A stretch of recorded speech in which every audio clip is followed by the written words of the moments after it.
Hey, welcome to Mr. Mig's Classroom. Today what we're going to talk about is education level and how it affects your income. So over here on the board I have various different education levels written down and with their corresponding income. First thing I want to let you know is keep in mind these are averages. This doesn't mean this is what you're going to be set on. This is just what the average adult, person over 25, with these education levels makes. So when we take every high school dropout in the country, these are US numbers, so when we take every high school dropout in the United States and we average their income together, we see they make about $23,600 a year. So the reason I want to bring up this topic is to talk about how important education is and how it's going to affect you later on in life. So if you're in high school right now, I'm a high school teacher here in North Carolina. And so if you're in high school right now, I want you to keep this in mind when you're thinking about continuing your education or if you're thinking about making the bad decision of dropping out of high school. If you're in college or later on, I want you to keep it in mind as well. The other thing I want to bring up is there's more than just one path. I'm a huge fan of education, but it doesn't mean that you just have to do the university route. And we're going to talk about that as well. I think universities sometimes get over-touted. We'll see that there's definitely a benefit in going to a university, but I think there's sometimes too much emphasis on it when there's other routes that you could take that could also lead to very successful and lucrative careers. So let's start off with talking about high school dropouts. This is usually a very bad decision. I can't think of very many situations where I'd recommend it. And when we look at the numbers, about 15% of Americans have dropped out of high school. Again, these are age 25 and over. And we see those folks, and this isn't when they drop out. This isn't when they're 16 years old. This is taking all dropouts, 25 and older, and averaging their income together. So throughout their life, they are making far less than everybody else. High school dropouts averaging around $23,600 a year. So they are not doing very well economically. Again, could there be that variant? Could there be that person who's an outlier, who's making much more, who dropped out, had some hard times, and got their life together, started a business, and now is making a good amount of money? Yes, there absolutely could be. But again, when we're looking at the average person, the majority of people who drop out are usually on the bottom economic run. They're making very little money, and they're having a hard time finding a job. The other important thing to look at when we're talking about high school dropouts and their job opportunities isn't just how little that they make, but it's also the fact that they have a very hard time getting a job and they have the highest unemployment rate of all education levels. In fact, 90% of jobs in America require at least a high school diploma. So high school dropouts do not qualify for 90% of jobs in our country. So if you're in high school, I highly encourage you to stay in. If you've dropped out, get your GED, because the next level is high school grads and GED. So this does include folks who dropped out and got their GEDs. These are about 28% of Americans. And on average, we see that they're making about $33,000 a year. So think about that. That's $10,000 more than if you would have dropped out of high school. I teach here in North Carolina, and in North Carolina, you can drop out at 16. So if you would have just waited 2 more years, per year, you'll make on average 10 grand more just by having a high school diploma. That's it. That's the only difference we're seeing between these two. Just the fact of having a high school diploma.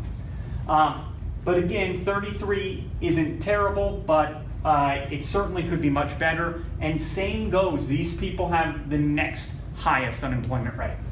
When you go down from there, we'll see some college. This term is kind of hard to say. Usually, these are folks who went into a university, maybe they did very well in college, went to a university and then for whatever reason dropped out. Maybe it's for economic reasons, they couldn't afford it, college is very expensive. Maybe it's because they did well in high school because they were under the pressure of their parents or teachers, and then when they got to college, they just didn't have that same support and they partied and failed out. This happens a lot. I've seen this time and time again when I was in college.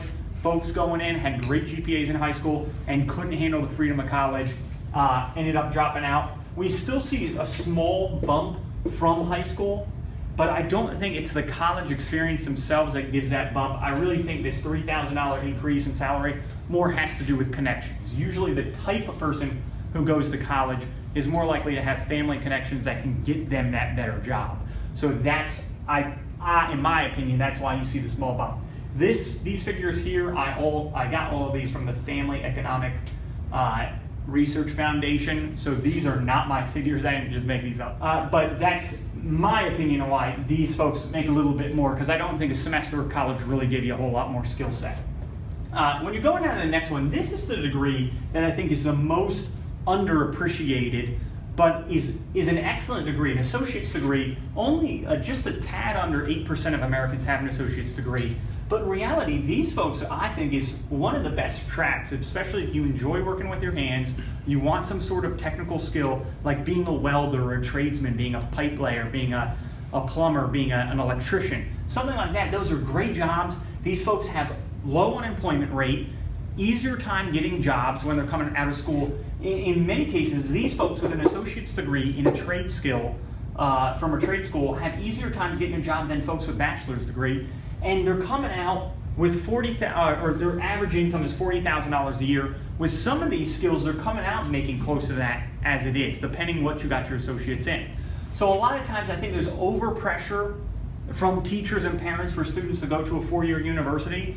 When you look at the difference between a community college that offers associate's degree programs and the cost of going to a university, there's a huge difference here. Community colleges often cost as cheap as $500 a semester in my state, whereas a bachelor degree granting institution, a university, something like the University of North Carolina, you're going to pay somewhere around $3,000 a semester. And these are great careers. I think, again, they're underappreciated and often just forgotten about. I highly encourage folks who are interested in careers, technical schools, to seek an associate's degree. Again, $40,000 a year is very comfortable. A starting teacher in the state of North Carolina is not making that much. The next degree level, we see about 18% of Americans have a bachelor degree. Again, that's a 4-year university degree. So associate's degree is 2 years, bachelor degree is 4 years. The cost per semester, like I said, typically is about 6 times more if you're going to a university, a public university, compared to somewhere that you're going to get an associate's degree like a community college. Now, the average is higher. You get about 13,000 more, and then when you compare it to the dropouts, you're getting way more, about 30,000 more.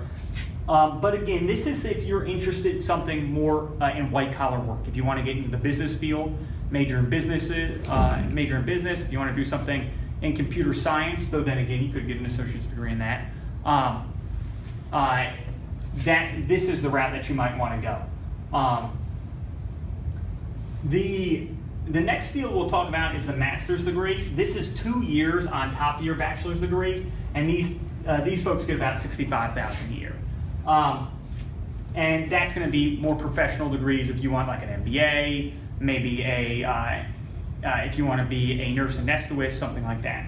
And then the following is just about 3% of Americans are doctorate degree, and those have the highest income, about $80,000. And thanks for coming to Mr. Miggs' classroom. Have a great day.